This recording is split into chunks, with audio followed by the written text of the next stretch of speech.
but it could never be raised if you don't walk in there. That's all I was gonna say. Yeah. If you don't file that paperwork, set it for a hearing, and walk your tail in there. And let's say this here: every court date I did was on Zoom. I did it from my living room. And success stories, I cleared out $44,651. So I appreciate you. Hey, listen, and let me tell you something. I'm working, like literally. So when he said, I know you sent that to me, bro, I was working and I was like, you know what? Let me just go run off in this corner real quick because I want people to walk in there. I want people to fight. For real. Appreciate it. For the sake of the people, because again, it's not about any one thing. I just think this is something that definitely needs attention.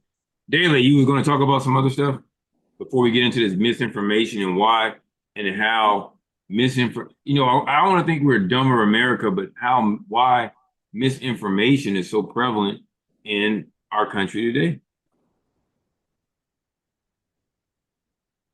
Daly? Oh, hey, sorry, what'd you say? You had asked, you were going to say, you had said something about something earlier. You're going to say something, right? No, I think I was just adding on to what you said in regards to the 1 year limitation for setting aside an order. Yeah. That's what I was saying, that that's not the only way you can, if you have foundational errors or due process errors, you can raise those. Yeah. There is no limitations on raising those. Yeah, procedural, anything procedural or foundational, absolutely. Correct. Particularly when if that procedural or foundational issue goes to the heart of whatever the action may or may not be. Correct.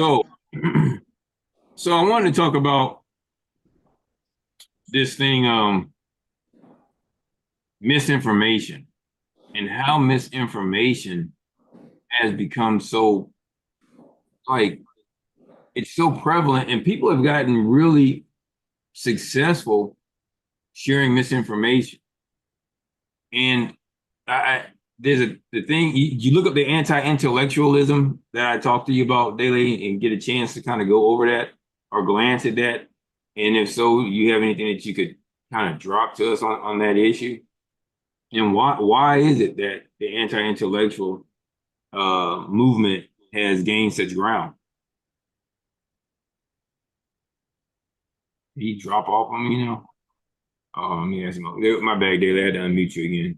Yeah, I got muted. No, when I looked at it, it seems like, at least from the definition standpoint, it was people who were opposed to intellectuals, meaning like they openly were against, like, I don't like you because you're smart type ish. But then again, that's something I would expect from, majority of people who do not do the work to understand or attain that certain level of knowledge, right?